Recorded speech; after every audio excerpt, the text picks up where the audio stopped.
que tu réussisses dans tout ce que tu entreprends. Mais la clé de la prospérité réside dans la parole de Dieu.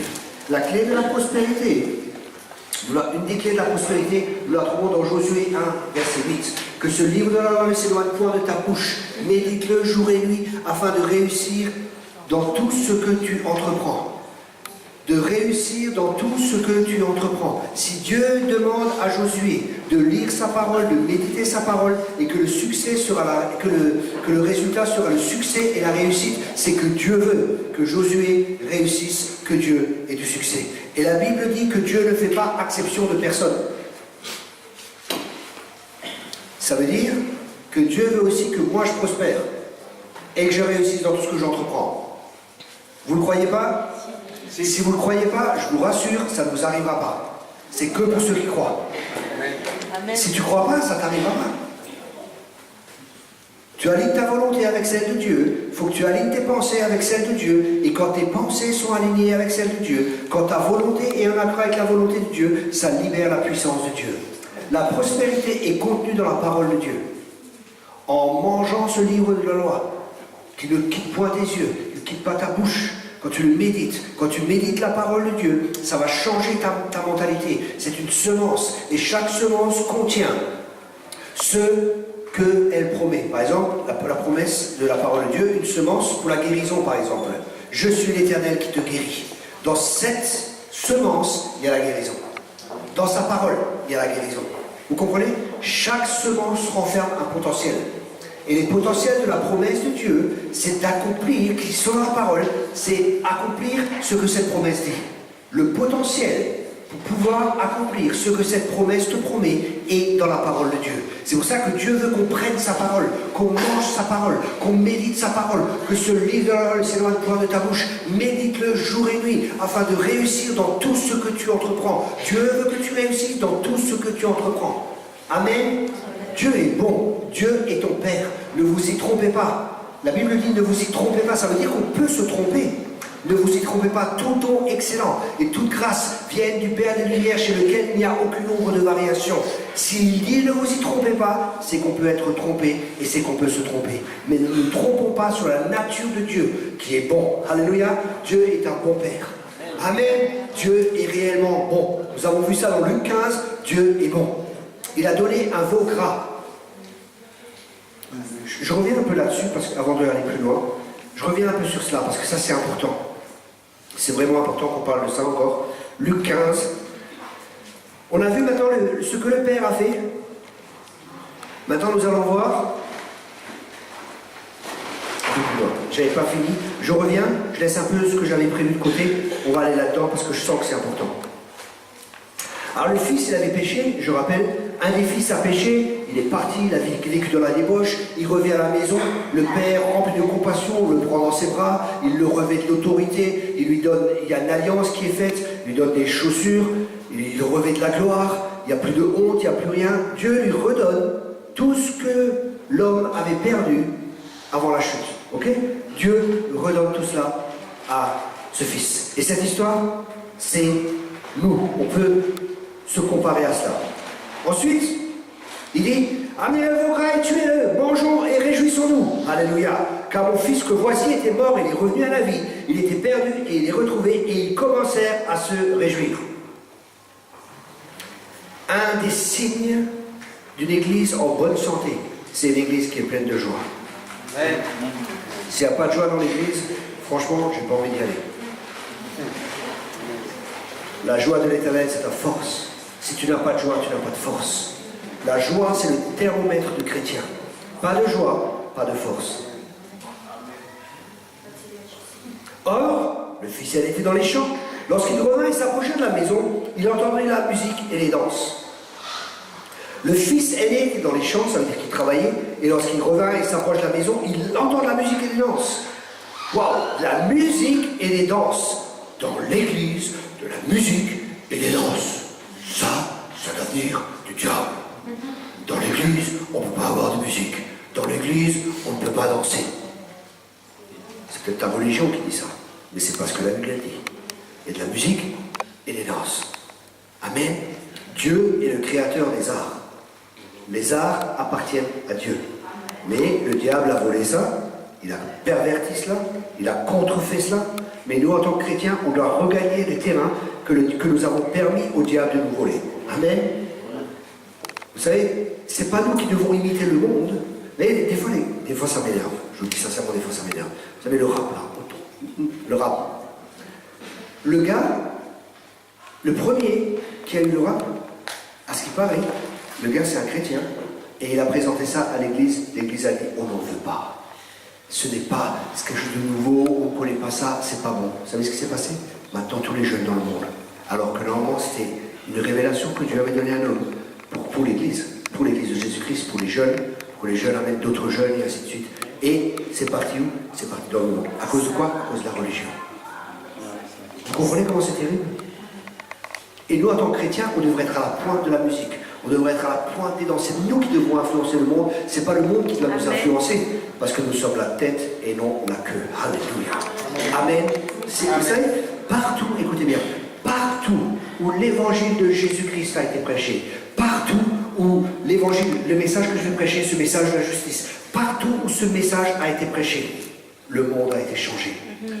En 1500, quand Martin Luther, il a reçu la révélation de la justice de Dieu, que le juste vivra par la foi. Le Moyen-Âge, c'était le Moyen-Âge des ténèbres, il y avait des ténèbres partout. Mais partout où l'évangile est venu, où l'évangile a été accepté, la lumière est venue. Et là où il y a la lumière, il y a Jésus. Et là où il y a Jésus, tout a commencé à prospérer. Tous les pays qui ont accepté le protestantisme, ils ont prospéré. Tous. Tous. Pourquoi? À cause de la révélation, le juste vivra par la foi. Pas parce qu'on fait des choses ou parce qu'on essaie d'être juste par nos propres forces, par nos propres capacités. On est juste parce que Christ a tout accompli. C'est toujours à cause de Jésus. C'est pas à cause de toutes nos œuvres que nous on fait et tout cela. Il ne s'agit pas de ça. Il s'agit de ce que lui a fait. Il s'agit. Et beaucoup de gens, malheureusement, ils ont foi dans leurs œuvres au lieu d'avoir foi dans son œuvre. Le christianisme, c'est centré sur lui. C'est pas centré sur nous. C'est centré sur lui. C'est christocentrique. Amen. Ok. Or, le fils était dans les champs. Lorsqu'il revint à bouger la maison, il entendit la musique et les danses. Il appela un de ses serviteurs et lui demanda ce que c'était. Écoutez bien. Il appelle un de ses serviteurs et lui demande ce que c'était. Pourquoi est-ce qu'il n'est pas allé voir le père avec qui il a une relation et demander au père ce que c'était? La religion fait que tu as toujours besoin des autres et que tu n'as pas de relation personnelle avec Dieu. La religion fait que tu es influencé par les pensées des autres, mais tu n'es pas influencé directement de ce que le Père te dit. Parce que tu n'as pas de relation personnelle avec Dieu. Tu as peut-être une religion, mais tu n'as pas de relation personnelle. Mais ce pourquoi Dieu nous a créés, c'est pour avoir une relation. Dieu veut une relation avec chacun de nous. Amen. C'est pour ça qu'on a été créé, parce que Dieu nous aime. Et le plus important, c'est pour Dieu, Dieu est un Dieu de relation. Jésus, il appela ses disciples pour être avec lui. Jésus appela ses disciples pour être avec lui. Si Jésus t'appelle dans son royaume, c'est pour être avec lui. C'est pour prendre du temps avec lui. C'est pour avoir une communion avec lui. C'est pas pour faire plein de choses. C'est d'abord pour avoir une communion avec lui. Et à partir de là, tu peux faire ce qu'il te dit. Parce que tu entends ce qu'il veut que tu fasses. Mais si tu peux faire plein de choses pour Dieu. Et Dieu n'est pas dans le business. Et c'est ça qui est terrible. On peut faire plein de choses pour Dieu. On peut faire plein de choses chrétiennes. Mais si Dieu ne t'a pas demandé de le faire, ça sert à quoi? Ça va?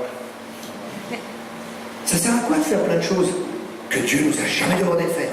Dans l'éternité, ça n'a aucune valeur. Vous comprenez? Mais pour les fatiguer, ça ne marche pas. Les finances ne suivent pas. Si Dieu donne une vision, il donne toujours la provision.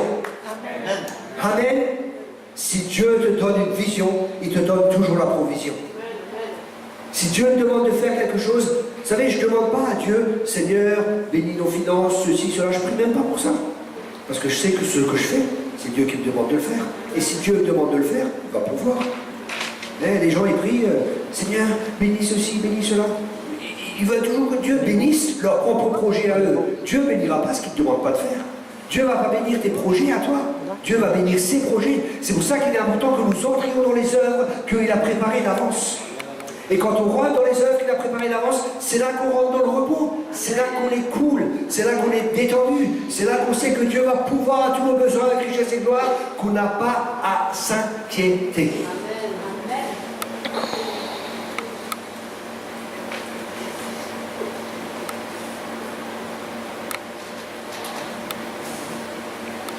Ce serviteur lui dit, ton frère est de retour, et parce qu'il l'a retrouvé en bonne santé, ton père a tué le veau gras. Normalement, le mec, son frère était perdu, il revient à la maison. Qu'est-ce qu'il devrait dire? Ah, super, mon frère est revenu. Ah, super, papa a fait la fête, il a tué le veau gras. Purée, je vais rentrer, je vais faire la fête avec, on va s'amuser, je vais l'embrasser mon frère, je suis vraiment content. C'est magnifique que mon frère soit revenu. C'est logique, non? On va faire la fête, j'entends les dents, j'entends, mon père est là, dans la maison de mon père, il y a de la joie. Dans la maison de mon père, il y a le Saint-Esprit. Dans la maison de mon père, il y a de la joie. Alléluia, alléluia, alléluia, alléluia, alléluia, alléluia. Je sais, je ne sais pas chanter, mais je chante quand même. Amen, parce que ça perd mon père. Amen, même si je chante faux, c'est pas grave. Et quelle est sa réaction? Il se mit en colère et ne voulut pas entrer.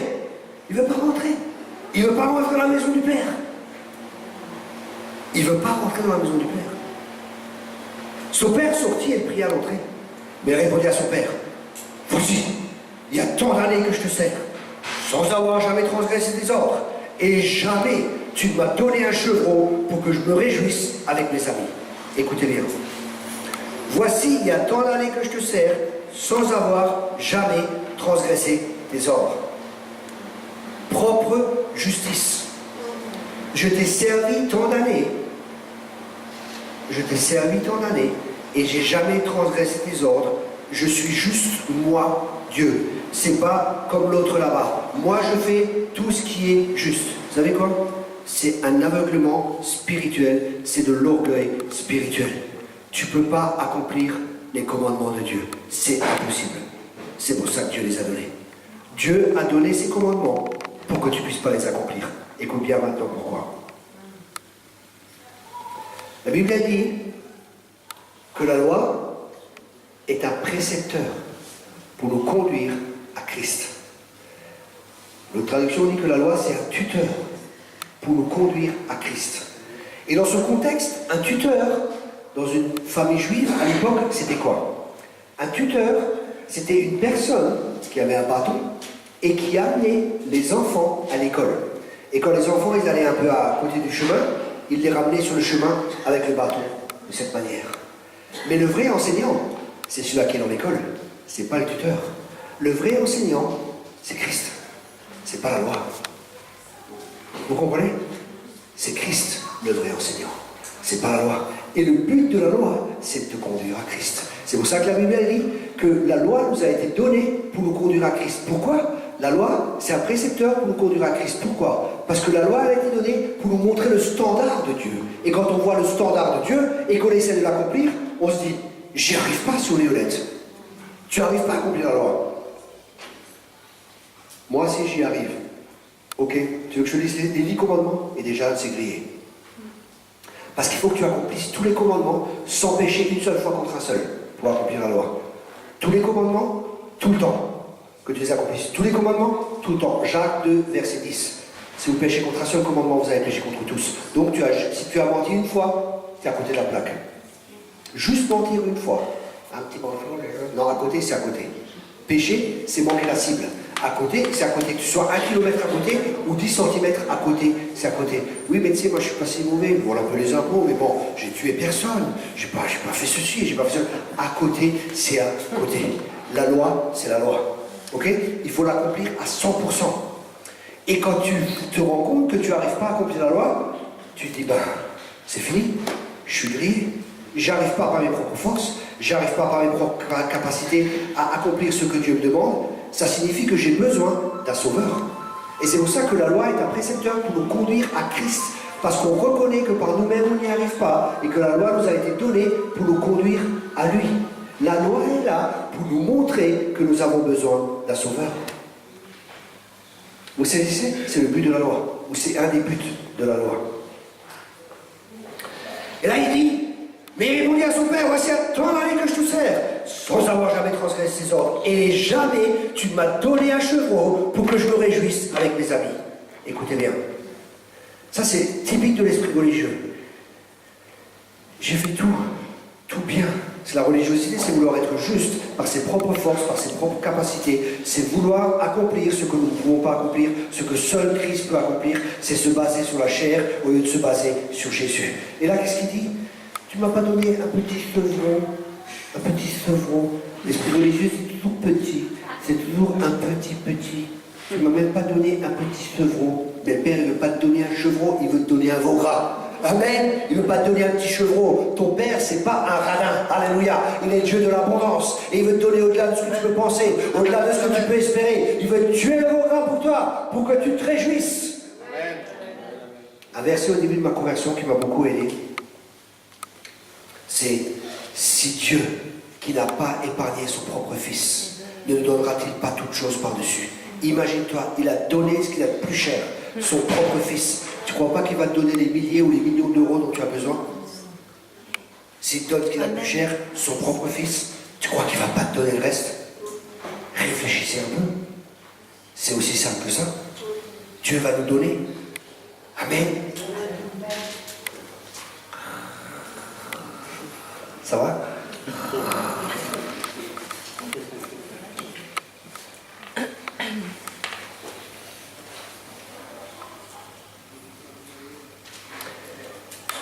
Voici un temps que je te sers sans avoir jamais transgressé ses ordres, et jamais tu m'as donné un chevreau, pour que je me réjouisse avec mes amis.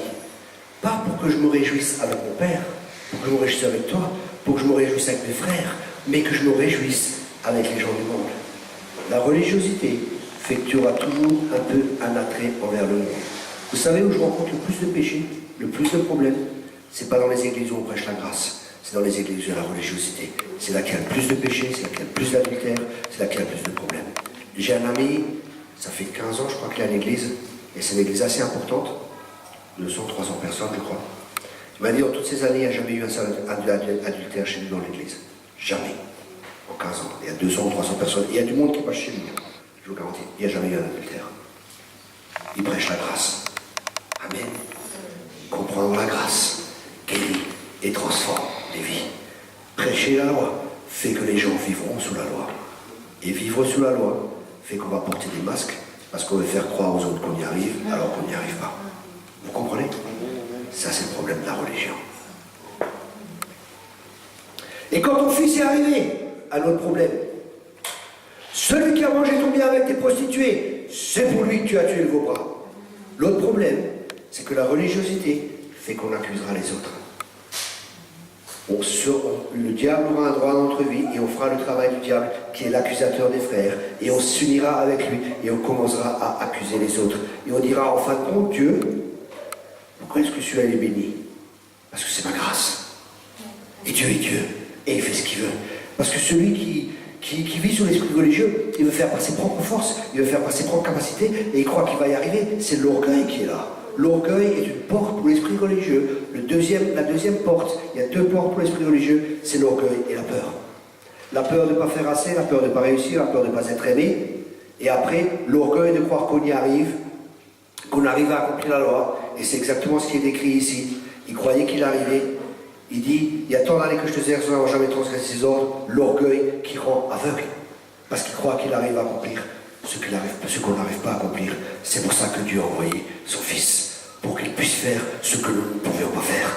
Sinon, on n'a pas besoin de Jésus. Vous comprenez? Jésus est venu pour accomplir ce que l'homme ne pouvait pas faire. Et ça, c'est la différence entre toutes les religions qui existent et le christianisme. La différence entre toutes les religions qui existent et le christianisme, c'est que toutes les religions disent il faut que tu fasses, il faut que tu fasses, il faut que tu fasses, il faut que tu fasses. Parce que toutes les religions sont sous le principe de la loi. Si tu fais ceci, alors tourne 5 fois dans une direction. Si tu fais ceci, si tu ne manges pas du halouf, si tu fais ceci, si tu fais cela, c'est là que tu seras juste devant Dieu. Mais le christianisme, c'est pas basé sur la foi en nous, c'est basé sur la foi en lui. Le christianisme, c'est reconnaître que nous ne pouvons pas l'accomplir. Le christianisme commence en reconnaissant notre défaite devant le Seigneur. En reconnaissant, Seigneur, je ne peux pas le faire. C'est impossible. Je suis grillé d'office. c'est abdiquer devant Dieu. C'est ça le christianisme. Et après, parce qu'on ne peut pas le faire par nous-mêmes, nous avons besoin d'un sauveur. Toutes les religions disent il faut que tu fasses, il faut que tu fasses, il faut que tu fasses. Le christianisme te dit simplement crois. Simplement. C'est pas faire, c'est croire. L'ancienne alliance, c'est faire. La nouvelle alliance, si tu crois, tu verras la gloire de Dieu. Alléluia. Amen, amen, amen. Alléluia. C'est par la foi. Et pas la foi dans nos œuvres, pas la foi dans nos capacités, mais la foi en lui. C'est la foi en Jésus-Christ. Amen. Et quand ton fils est arrivé, celui qui a mangé ton bien avec ton prostituée, c'est pour lui que tu as tué le veau gras. Mon enfant, lui dit le père, tu es toujours avec moi, et tout ce que j'ai est à toi. Tout ce que j'ai est à toi. Tout ce que j'ai est à toi. Tu entends ce que Dieu te dit? Tout ce que j'ai est à toi. Amen. Vous avez un problème. Parce qu'il y en a, ils ont un tout petit Dieu, qui n'a pas grand-chose. Le petit Dieu, il est pauvre, il a plein de misère, il a plein de problèmes, Dieu. Donc il nous donne un peu quelque chose, mais il n'y a pas grand-chose. Vous comprenez?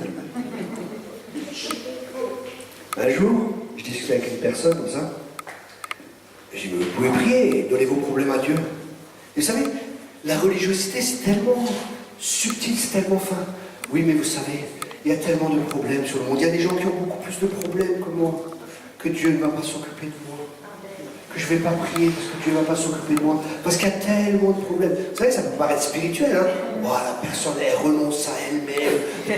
Mais en fin de compte, la pensée de cette personne, c'est que Dieu est tellement petit qu'il ne peut pas s'occuper des problèmes de tout le monde et encore d'elle.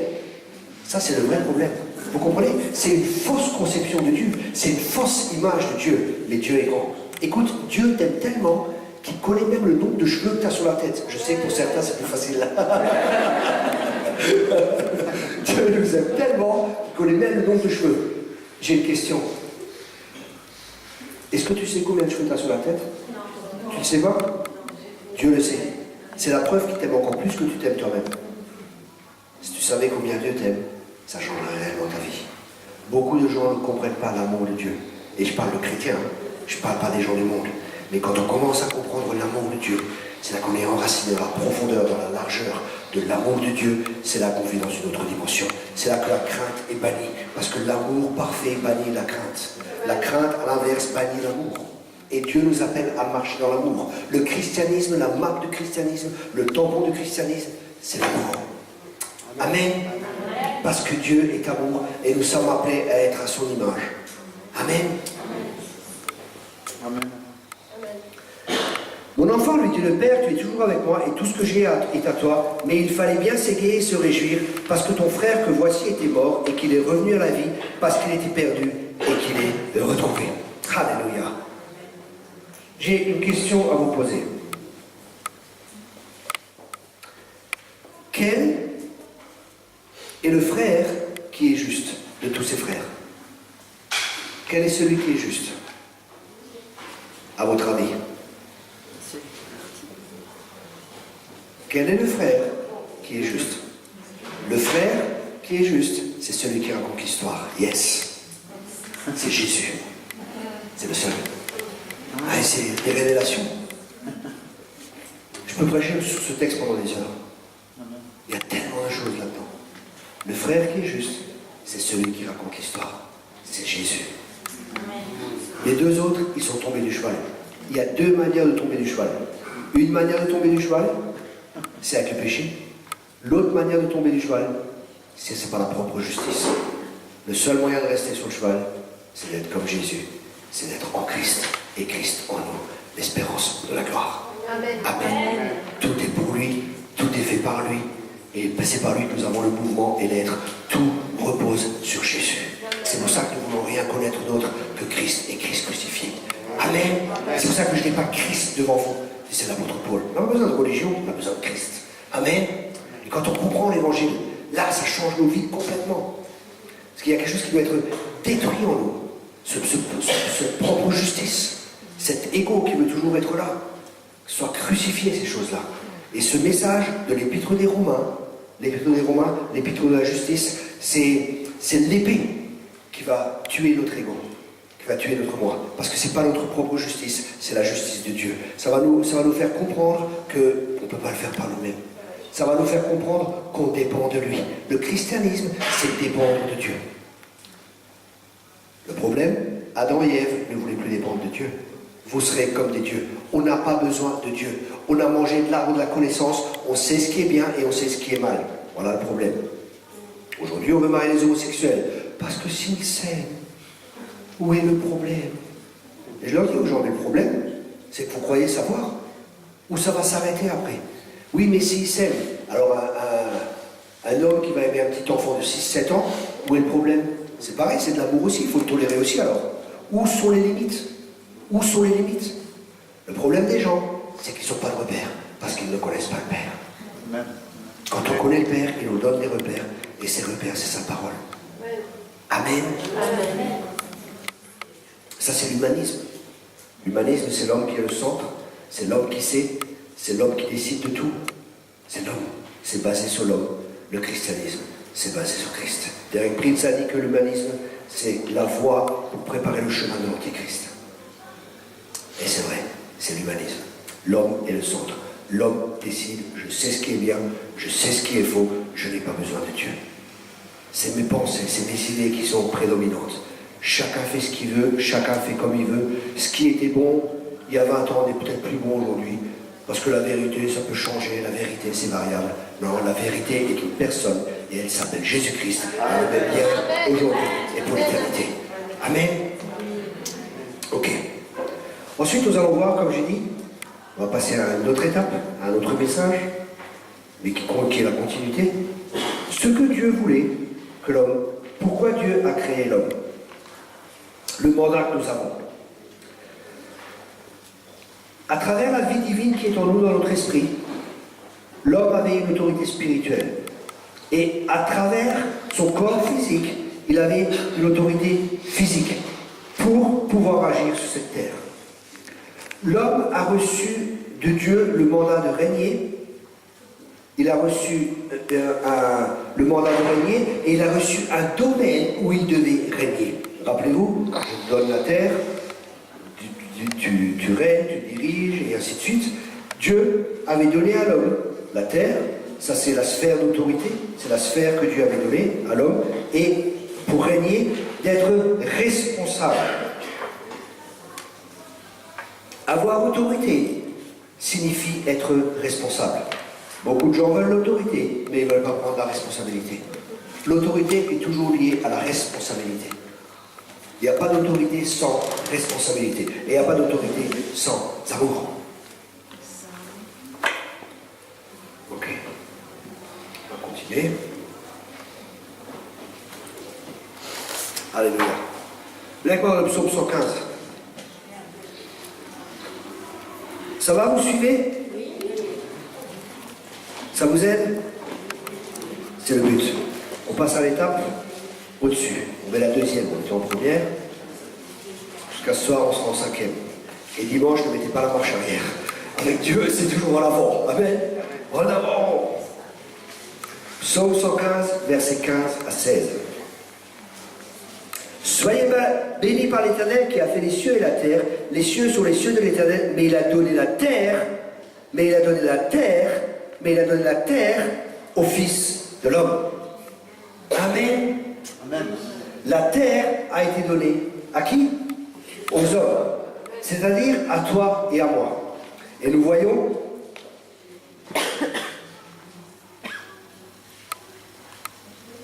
que Adam était sous l'autorité de Dieu. Toute l'autorité qu'avait Adam, elle venait de Dieu. Et il était dépendant de Dieu. Et ça fait qu'à cause de cela, il pouvait marcher dans cette autorité. Avoir autorité signifie être sous une autorité. Je répète. Avoir autorité signifie que tu es sous une autorité. Si tu n'es pas sous autorité, tu n'as pas d'autorité. Rappelez-vous, les Juifs, ils ont demandé à Jésus, mais de quelle autorité fais-tu cela? Et Jésus leur a posé une autre question. Et l'autorité à laquelle Jésus faisait cela, c'était parce qu'il était sous l'autorité de son Père. Quand nous sommes sous l'autorité de notre Père, nous avons une réelle autorité. L'autorité divine. Dans Genèse 1, versets 26, 27 et 28. Genèse 1, 26, 27 et 28. Rappelez-vous que ce message, maintenant que je vais partager avec vous, c'est le rôle de l'homme sur la terre. Puis Dieu dit, faisons l'homme à notre image, sur notre ressemblance, et qu'il domine sur les poissons de la mer, sur les oiseaux du ciel, sur le bétail, sur toute la terre, et sur tous les reptiles qui rampent sur la terre. Dieu t'a appelé pour que tu domines. Non, non, non, non, pas sur ta femme. Non, non, non, non, pas sur ton mari. Non, non, non, non, pas sur ton prochain. Sur toute la terre, sur les circonstances, sur les animaux, mais jamais sur un autre être humain. C'est important de comprendre ça. Dieu créa l'homme à son image, il le créa à l'image de Dieu, il créa l'homme et la femme. Dieu les bénit. Alléluia. Dieu les bénit. Et Dieu leur dit, soyez féconds, multipliez, remplissez la terre et l'assujettissez, et dominez sur les poissons de la mer, sur les oiseaux du ciel, et sur tout animal qui se meut sur la terre. Vous voyez, je reviens sur ce principe de la prospérité. Écoutez bien cela. Tout ce que Dieu a créé, tout ce que Dieu a créé, il l'a créé pour que ça grandisse, soit fécond, et pour que ça se multiplie. Tout ce que Dieu a créé, il l'a créé pour que ça grandisse et pour que ça multiplie. Regardez la nature, regardez-vous vous-même, vous avez dû grandir. Depuis que vous êtes né, vous avez grandi. Ok? Et c'est aussi vrai pour le naturel que pour le spirituel.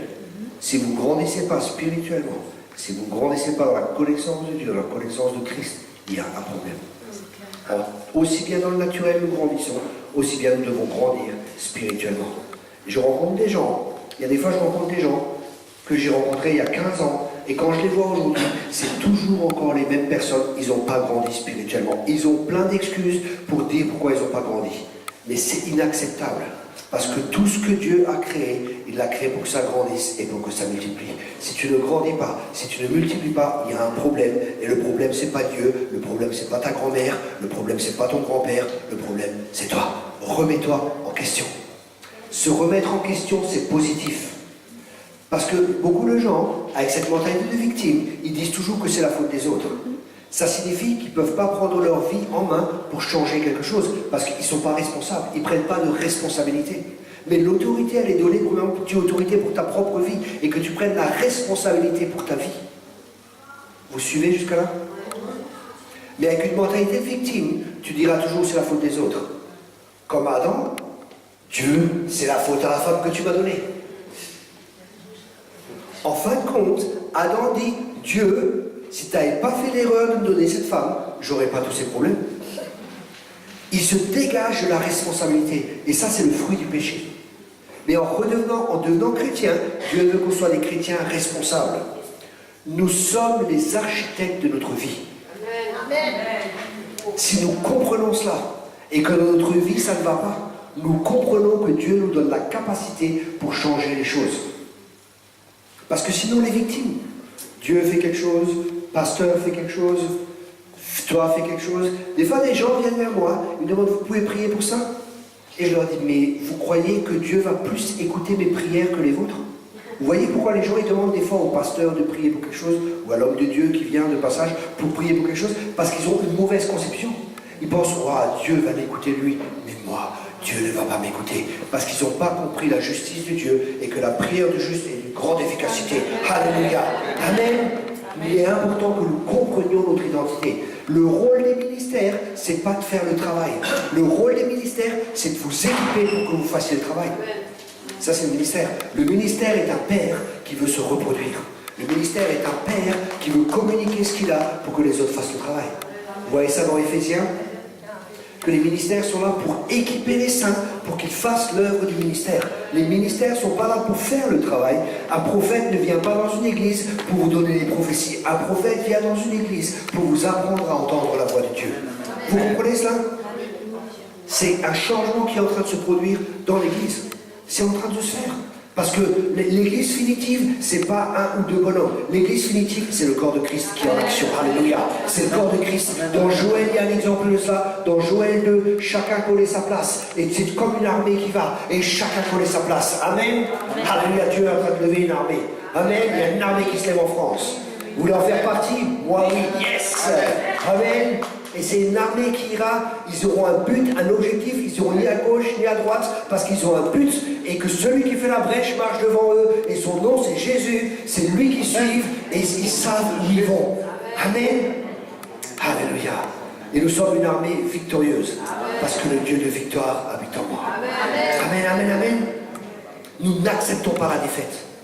C'est pas parce qu'il y a des défaites que nous sommes une défaite. C'est pas parce qu'il y a des échecs que nous sommes un échec. Je ne m'identifie pas avec ce que je vis. Je m'identifie avec ce que le Père dit de moi, parce que c'est le Père de la vérité. Et il me dit la vérité, il ne dit pas de mensonge. Et je puis tout pas celui qui me fortifie. Avec mon Dieu, je sauterai par-dessus des murailles et je vais réussir dans tout ce que j'entreprends. Amen. Commence à devenir ton propre prédicateur. Commence à te parler toi-même. Commence à proclamer dans ta propre vie la parole de Dieu. Et tu verras que la parole de Dieu ne reviendra pas en vide sans avoir accompli ce pourquoi Dieu l'a envoyé. Le mot méditer, c'est murmurer devant soi. C'est se parler à soi-même. Le monde dit que tu es fou si tu parles à toi-même. Moi, je te dis que tu es fou si tu ne te parles pas à toi-même. Moi, je m'encourage moi-même. Thierry, tu vas réussir. Thierry, les portes vont s'ouvrir. Thierry, Dieu est avec toi. Je me parle à moi-même. Je m'encourage moi-même. Je suis fou? Non, je ne suis pas fou. Je me mens? Non, je ne me mens pas. Je dis ce que Dieu dit sur moi, je me le dis. Comme faisait David. Oh mon âme, bénis l'Éternel, oublie aucun de ses bienfaits. Commence à parler à ton âme, parce que tu es un esprit.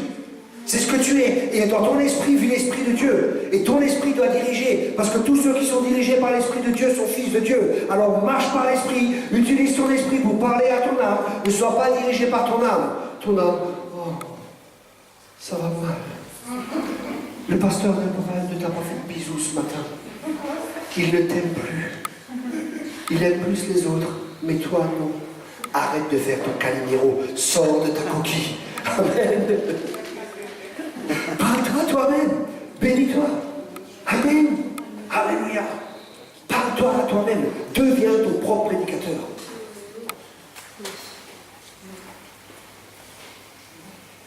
Alléluia. Remplissez la terre. Régnez sur la terre. Genèse 2, verset 15. L'Éternel Dieu donna cet ordre à l'homme: tu pourras manger tous les arbres du monde. 15.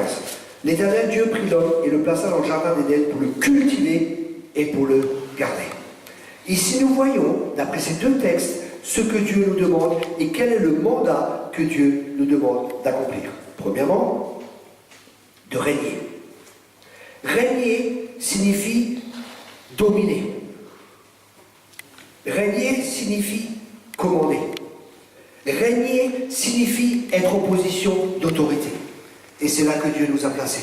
Écoutez bien. Le problème, dans le monde spirituel, c'est que si nous ne prenons pas la place que Dieu nous a donnée, il y aura un vide. Et quand il y a un vide dans le monde spirituel, le diable prend la place. Au séminaire que je suis en train de préparer sur Jézabel et Akab, Dieu dit dans Apocalypse 2, il dit: ce que j'ai contre toi, c'est que tu laisses Jézabel. C'est que tu laisses. Vous savez, et Dieu parle ici aux autorités de l'Église. Et c'est aux autorités de l'Église de prendre position contre cet esprit de Jézabel. Et ça, c'est la bonne nouvelle. C'est qu'on peut laisser ou pas laisser. On a autorité. Vous comprenez? Et Dieu nous a donné autorité sur toute la puissance de l'ennemi pour marcher sur les scorpions, sur les serpents, et rien ne pourra nous nuire. Amen. J'ai rencontré des gens et ils me disent: oh, pasteur, vous faites beaucoup de délivrance, vous devrez avoir beaucoup de combats, il y a plein de choses qui doivent se passer, et ça ne va pas être facile ici et ça. Non, tout va bien. Le diable peut rien faire. Vous savez la différence entre un chrétien qui comprend son identité et qui sait qui il est, et un chrétien comme ça qui est juste dans une église? Le chrétien qui est ça dans une église et qui ne comprend pas son autorité, qui qui chauffe le banc numéro 15 tous les dimanches, où il y a des toiles d'araignée parce que c'est sa place, et ainsi de suite, qui n'ouvre jamais sa Bible à la maison, qui vient juste le dimanche à l'église pour de nouveau recevoir une piqûre de rappel, pour de nouveau, comme un drogué qui vient. J'ai besoin de nouveau d'être encouragé, j'ai besoin de nouveau que le pasteur m'impose les mains. Je ne dis pas qu'il n'y a pas des besoins, il n'y a pas des temps où on a besoin d'être encouragé, on a besoin d'être fortifié. Ça arrive à tout le monde. Amen. Mais pas que ce soit un style de vie. Vous comprenez? Pas que ce soit un style de vie. Ça arrive qu'on soit en bas, ça arrive qu'on ait des défaites. Ça arrive à tout le monde. Ça va? Mais ce n'est pas un état normal. Ce n'est pas un état normal. Ce n'est pas un état normal. Alors je dis, pasteur, moi de nouveau, ma petite piqûre du dimanche matin. Alors ils se sentent de nouveau bien. Et là, le patron dit quelque chose, ou ils ouvrent la boîte aux lettres, il y a une facture. C'est ce que j'appelle les chrétiens yo-yo. Un jour en haut, un jour en bas. Un jour en haut, un jour en bas. Ou les chrétiens sous-marins. Le dimanche, ils font surface. Alléluia. Lundi, elle est c'est nouveau en bas de la semaine. Et le dimanche, ils remontent. Mais Dieu veut que tu règnes. Dieu veut que tu domines. Alléluia. Dieu veut que tu vis dans la victoire. Et que tu ailles de victoire en victoire et de gloire en gloire. Amen. Ça veut pas dire qu'il n'y a pas de combat, personne n'a dit ça. Mais dans toutes ces choses, on est plus que vainqueurs. Les combats ne sont pas là pour nous abattre, ils sont là pour qu'on les gagne. Amen. Parce qu'il y a tellement de promesses qui sont faites pour les vainqueurs. Et Dieu nous a déjà, il nous voit comme des vainqueurs. Et il nous donne tout, et vois-toi comme un vainqueur. Vois-toi comme quelqu'un qui va réussir. Vois-toi comme Dieu te voit. Change la perspective que tu as de toi. Amen. Oui, mais moi je viens de tel pays, je viens de tel pays. Tu ne comprends pas dans ma famille, tu ne comprends pas ceci. Tout ça, c'est des excuses. Tu es une nouvelle créature en Jésus-Christ. Les choses anciennes sont passées. Voici, toutes choses sont devenues nouvelles. Tu es en Christ une nouvelle race. Alléluia. Une race de vainqueurs. Tu fais partie des vainqueurs. Tu fais partie des gagnants. Tu fais partie de ceux qui règnent sur cette terre. Tu fais partie de ceux qui dominent. Et tu fais partie de ceux qui amènent le royaume de Dieu sur la terre. Tu es venu comme Jésus est venu. Je suis sur cette terre pour détruire les œuvres du diable. Amen. Amen. Un jour, un prophète est venu, je ne connaissais pas le gars. Il est venu dans une église de maison et j'étais assis comme ça au bord. Et le gars est venu et il dit comme ça, homme de Dieu, le diable a peur de vous. Vous faites beaucoup de délivrance et le diable a peur de vous. J'ai dit Alléluia. Et ça m'a aidé ça. Vous savez, il y a des chrétiens, ils se lèvent le matin. Oh, le diable va me faire ceci, les démons vont me faire ceci, vont me faire ceci. Je sais que quand je me lève le matin, et c'est pas de l'orgueil, je sais quand je me lève le matin, le diable se dit, oh non, il va de nouveau se lever celui-là. Il va de nouveau aller voir, il va de nouveau chasser les démons, il va de nouveau piller mon royaume, et les âmes au ciel, il va de nouveau piller l'enfer, il va de nouveau, vite, l'aspirine, je vais avoir des problèmes, il vient de se lever. Et c'est la mentalité que Dieu veut tuer. Satan est sous nos pieds. Nous sommes ici pour régner avec Christ. Amen. Et c'est pas de l'orgueil, c'est de l'humilité. Je suis simplement conforme avec les Écritures. Amen. Je dis simplement ce que Dieu dit de moi. Amen. L'humilité, c'est dire ce que Dieu dit de toi. L'humilité, c'est être en accord avec Dieu. Exact. Je sais qu'il y a beaucoup d'Africains et je vous aime, vous avez plein de qualités les Africains. Mais des fois, je vais dans certaines églises africaines. Ils parlent plus du diable que de Dieu. Et ils ont des fois un grand diable. Le diable m'a fait, le diable ceci, le diable... Et je fais de la délivrance depuis 17 ans. Je connais mon business. Je connais Dieu et je connais le diable. Le combat spirituel, c'est connaître Dieu, connaître le diable et se connaître soi-même. C'est notre définition. Mais des fois, ils trouvent plein d'excuses et ils disent le diable m'a fait, le diable m'a fait, le diable m'a fait. C'est pour ne pas prendre de responsabilité. Mes frères et sœurs, nous sommes responsables. Le diable n'est pas un problème dans ta vie. C'est un mensonge du diable. Amen, il est sous tes pieds. Amen, amen. Amen. Un jour, il y a des chrétiens qui sortent devant l'église et le diable est devant l'église en train de pleurer. Et je leur demande, mais qu'est-ce que c'est? Le diable dit, ceux qui sont là-dedans, ils donnent la faute pour tout. Ceux qui sont là-dedans, ils donnent la faute pour tout. C'est facile. Le diable ceci, le diable cela. Alors j'en ai un comme ça. Le gars polytechnique, il ne vient plus à aucune des réunions. Parce que là, il ne sait pas qu'on leur dise la vérité. Frère, ça fait 40 ans que je suis dans le désert. Je ne gagne même pas le SMIC, de quoi nourrir ma famille, c'est très difficile, et ainsi de suite, et ainsi de suite. Ça fait 40 ans que je suis dans le désert. Je dis, ouais, pourquoi tu restes? Pourquoi tu restes? Non, mais c'est Dieu qui est en train de me former. C'est pas Dieu qui est en train de te former. Dieu te forme avec sa parole. Dieu ne te forme pas en t'envoyant 40 ans dans le désert. Dieu n'a pas prévu 40 ans de désert pour son peuple. Il a prévu qu'il passe par le désert pendant 11 jours. Mais le problème, ils sont restés 40 ans dans le désert. À cause de quoi? À cause de leur incrédulité, à cause de leur rébellion, à cause de leur murmure, à cause de toutes ces choses. Si tu es dans le désert, sors du désert, arrête de murmurer, arrête d'être rebelle, arrête de trouver des excuses, prends ta responsabilité, vis en Christ et Christ en toi, l'espérance de la gloire, et commence à entrer dans la terre promise, commence à t'emparer du bon pays que l'Éternel, ton Dieu, t'a donné. Amen. Et arrête de te trouver des excuses. Ça suffit. Amen. Amen. Merci Seigneur. Merci. Portez du fruit et multipliez-vous et remplissez la terre. Ça c'est ce que Dieu veut. Dieu nous a établis pour que nous allions et pour que nous portions du fruit. Dieu nous a établis pour que nous nous reproduisions. Le but de chaque chrétien, c'est de devenir un père et une mère spirituelle. C'est de grandir. C'est comme dans le monde naturel. On est et on devient un jour, un père ou une mère. On n'est pas né pour rester bébé pendant 50 ans. On n'est pas né pour porter des langes pendant 20 ans. Mon petit, il a 4 ans, il ne porte plus de langes. Il n'est pas encore là en train. Mais des fois, dans les églises, je vois 20 ans de vie chrétienne. Pasteur, tu peux prier pour moi? Pasteur, tu as pas une parole du Seigneur pour moi? Pasteur, tu peux pas me donner un petit bisou? J'ai besoin d'affection. Ça va quand tu as 1 an ou 2, mais quand tu as 20 ans, tu te promènes encore avec des langes. Ça chale. Ça sent mauvais avec les langes. Et les langes, c'est toutes les pensées négatives, toutes les pensées du monde que tu as encore, qui n'ont pas été renouvelées par la parole de Dieu. L'homme est tel que sont les pensées de son cœur.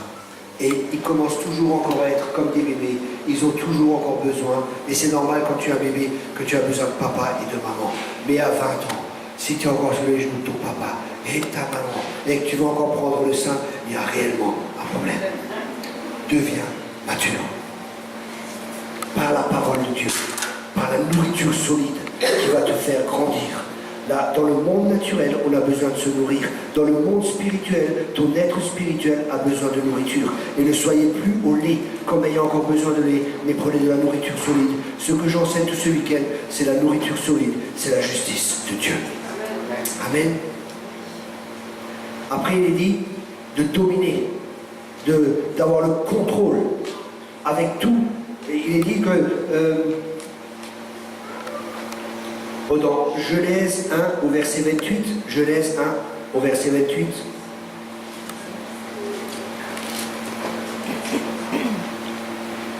il dit Dieu les bénit et Dieu leur dit soyez féconds, multipliez en toute la terre et l'assujettissez. Ça veut dire contrôler la terre. Contrôlez-la avec toutes les richesses qu'il y a dedans. Amen. Diamants, l'or et toutes les richesses, le pétrole et tout ce qu'il y a dans la terre. Dieu veut qu'on domine et qu'on contrôle sur tout cela. Amen. Ce n'est pas les gens du monde qui doivent contrôler. C'est nous qui devons contrôler parce qu'on sait ce qu'on va faire avec ces richesses.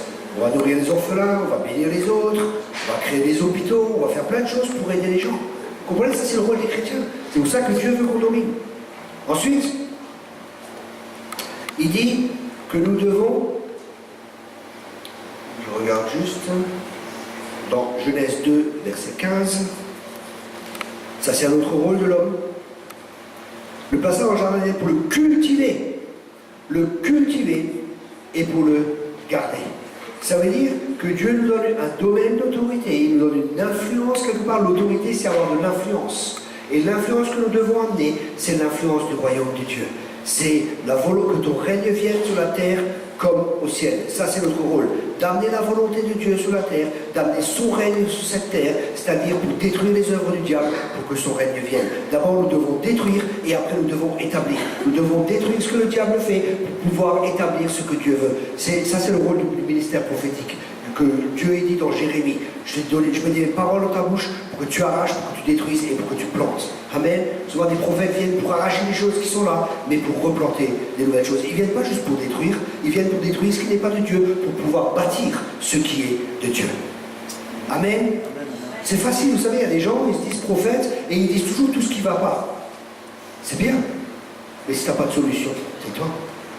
Ça y est, si tu n'as pas de solution, ferme-la. C'est facile de dire ça va pas, ça va pas. Mais donne-moi une solution. Montre-moi comment ça va. Vous comprenez? Sinon, c'est pas juste. Sinon, il y a un déséquilibre. Ensuite, il est dit de protéger, de faire grandir. Et ensuite, il est dit de 15, je répète, de 15, l'autre partie du verset dit, pour le cultiver. Cultiver, ça veut dire que ça devienne, que ça serve, que ça nous serve. Dieu nous a donné la terre pour que la terre nous serve.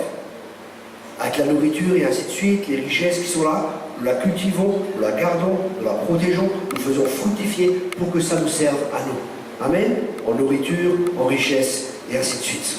Et une autre chose que Dieu demande à l'homme, c'est de ne pas manger de l'arbre de la connaissance du bien et du mal. Ça, c'est les choses que Dieu nous demande de faire.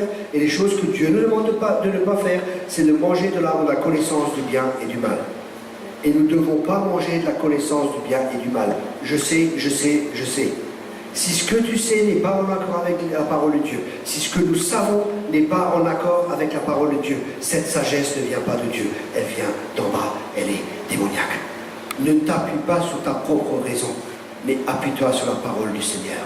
Amen. Il y a plein de choses qui peuvent nous paraître bien, il y a plein de choses qui peuvent nous paraître super, mais si c'est en désaccord avec la parole de Dieu, ce n'est pas bon. Tous, écoutez bien, avant que la chute vienne, écoutez bien cela, c'est un principe important. Avant que la chute vienne, il n'y avait qu'une seule volonté, et c'était celle de Dieu. La chute est venue parce qu'il y avait une deuxième volonté, celle de Satan. C'est pour ça que toute volonté, toute chose en dehors de la volonté de Dieu amène la destruction. Toute chose qui est en accord avec la volonté de Dieu amène la prospérité et la vie en abondance. Parce que c'est pour ça que Jésus est venu. Jean 10, je suis venu afin que mes brebis aient la vie et la vie en abondance. Le voleur vient pour égorger, pour tuer et pour détruire. Amen. Toute volonté en accord avec la volonté de Dieu amènera la bénédiction de Dieu, amènera la prospérité, amènera l'abondance. Toute volonté en accord avec la volonté de Satan amènera la destruction. Rappelez-vous, au début, il n'y avait qu'une volonté, celle de Dieu. À travers Satan, il y a une deuxième volonté. Adam et Ève ont accepté la volonté de Satan, ont accepté les mensonges de Satan, ils ont été séduits, ils ont cru que c'était la vérité, ils ont mis leur volonté en accord avec celle de Satan, et ça a amené la destruction. Si notre volonté est en accord avec la volonté de Dieu, ça amènera la bénédiction. Un jour, pendant un temps de prière, Dieu me parlait, il me dit, Thierry, tu es une porte du ciel sur cette terre. Je dis, ok Seigneur, il faut que tu m'expliques. Et je voyais une porte, et là, ce coup, mes yeux se sont portés sur les, comment ça s'appelle, les charnières. Sur les charnières. Et Dieu me dit, tu vois, les charnières, c'est ta volonté. Quand ta volonté est en accord avec la mienne, la porte s'ouvre. Et ma puissance peut se libérer au travers de toi. Mon règne peut venir au travers de toi. Si ta volonté est alignée avec la mienne, mais si ta volonté n'est pas alignée avec la mienne, la porte peut s'ouvrir et le royaume de Satan peut venir à travers toi. Les choses négatives peuvent venir à travers toi. Vous vous rendez compte? Parce que le monde spirituel a besoin d'un être physique pour pouvoir accomplir sa volonté dans le monde naturel. Le monde spirituel a besoin d'un être naturel pour pouvoir accomplir sa volonté. C'est pour ça que les démons cherchent toujours un corps pour pouvoir habiter. Et c'est pour ça que nous sommes le temple du Saint-Esprit. Amen. Parce que Dieu a besoin de nous pour pouvoir accomplir sa volonté. C'est pas que Dieu a besoin de nous en disant oui, Dieu est si petit qu'il a besoin de nous. Mais Dieu, dans sa volonté souveraine, il a choisi de travailler avec l'homme. C'est comme moi, je veux que mon fils il grandisse, c'est pour ça que je donne la responsabilité et je lui laisse faire des choses. Je pourrais les faire moi-même et ça irait beaucoup plus vite. Mais parce que je veux que mon fils grandisse, je lui laisse faire des choses que je pourrais faire moi-même en 5 minutes, il faut peut-être 1 heure. Mais je suis là, je lui apprends, je l'éduque, parce que j'aime mon fils et je ne veux pas qu'il reste dans l'état où il est. Je veux qu'il grandisse et qu'il prenne de plus en plus de responsabilités. Et c'est ainsi qu'est notre Père. Amen. Amen. C'est très important de comprendre ces principes. C'est des bases, mais c'est des bases essentielles pour notre vie chrétienne. Psaume 8, versets 7 à 9. Ouf. Il me reste combien de temps? 5 minutes?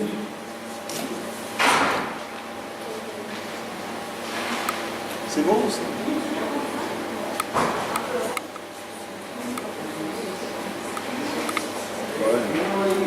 5 minutes? Ok, 5 minutes. Psaume 8, versets 7 à 9.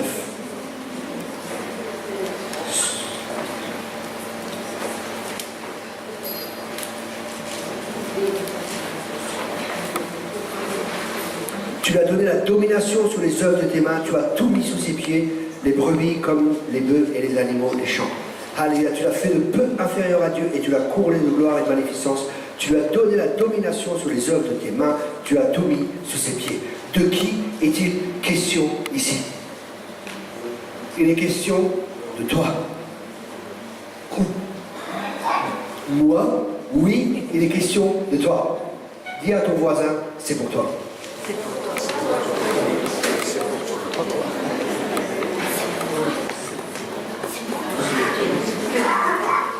Vous allez quoi dans l'Épître aux Hébreux, chapitre 2, verset 6. Épître aux Hébreux, chapitre 2, verset 6 à 8. Or, quelqu'un a rendu quelque part ce témoignage. Qu'est-ce que l'homme pour que tu te souviennes de lui, ou le fils de l'homme pour que tu prennes soin de lui? Tu l'as abaissé pour un peu de temps au-dessous des anges, tu l'as couronné de gloire et d'honneur, tu as mis toutes choses sous ses pieds. En effet, en lui soumettant toutes choses, Dieu n'a rien laissé qui ne lui fût soumis. Cependant, nous ne voyons pas encore maintenant que toutes choses lui sont soumises. Christ est le deuxième Adam. Et Christ révèle la volonté de Dieu pour chacun de nous. Jésus n'est pas juste venu pour nous sauver. Jésus est aussi venu pour être notre exemple comment vivre en tant que chrétien. Jésus n'est pas juste venu pour nous sauver. Jésus est notre modèle. On n'a pas d'autre modèle. Ça, Christ, Paul disait, soyez mes imitateurs, comme je le suis de Christ. Ce que Paul disait, il disait, là où vous voyez Christ en moi, imitez-moi. Le modèle, c'est Jésus. Amen. Là où vous voyez Christ en moi, imitez-moi. Le but de Dieu, quand Dieu nous a créés, c'est pour être comme Christ. C'est pour ça qu'il nous transforme de gloire en gloire, pour que nous soyons comme lui. Parce que si nous sommes comme lui, nous faisons les mêmes œuvres que lui. Si nous sommes comme lui et que nous faisons les mêmes œuvres que lui, nous aurons les mêmes résultats que lui et encore des plus grands. Parce que vous ferez les mêmes œuvres que moi et encore des plus grands, a dit Jésus. Alléluia, ça c'est ton appel, c'est l'appel de l'Église de Jésus-Christ, c'est l'appel de chaque chrétien de venir pour faire détruire les œuvres du diable.